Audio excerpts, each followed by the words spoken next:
Hi guys, a lot of men don't want to hear this, but I'm going to say it anyway. If you think you can undercut the modern competitive dating market by simply going for ugly women, you're in for a rude awakening. While basic logic might tell you that traditionally unattractive women have lower expectations for the men they want, you're probably underestimating the degree to which women across the beauty spectrum are showered with praise and attention. And that abundance of sexual attention from desperate men makes even the least attractive woman in her group of friends look down on any man that doesn't match up to the gold standards set by her friends, Hollywood, and her expectations in the dating market. And there's a simple reason for that. Women don't judge a man in contrast to themselves. They judge a man in contrast to other men. It's also the same principle that applies to something like a man's height. Everyone will tell a short guy just to date women that are shorter than him, not realizing that a woman measures a man's height not to herself, but in comparison to other men. Remember, a woman will always have value in the dating market simply because of the fact that she's the one guarding the gate to sexual access for men. And even women at the bottom of the totem pole of attractiveness still have a selection of desperate and rejected men vying for their attention, flooding their DMs and inflating her self-image and ego. Don't think that a less attractive woman would let that inflated self-esteem deflate so easily by going for a low-value man that was rejected by other women. She wants the top-tier man as well. And there's a flip side to this. Women that are less attractive have usually faced various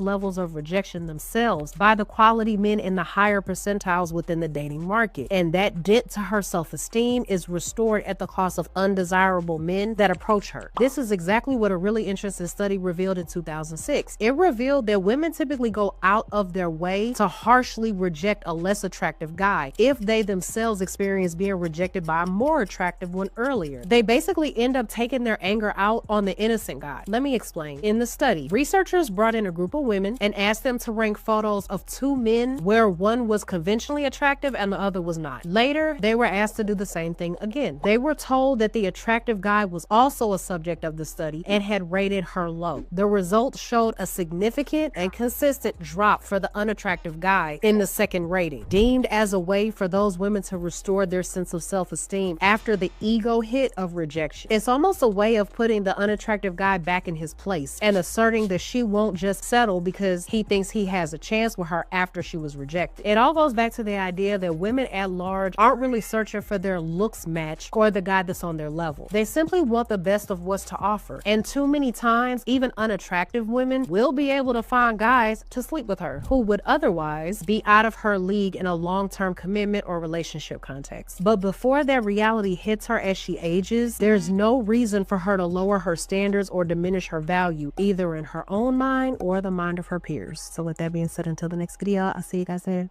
Bye.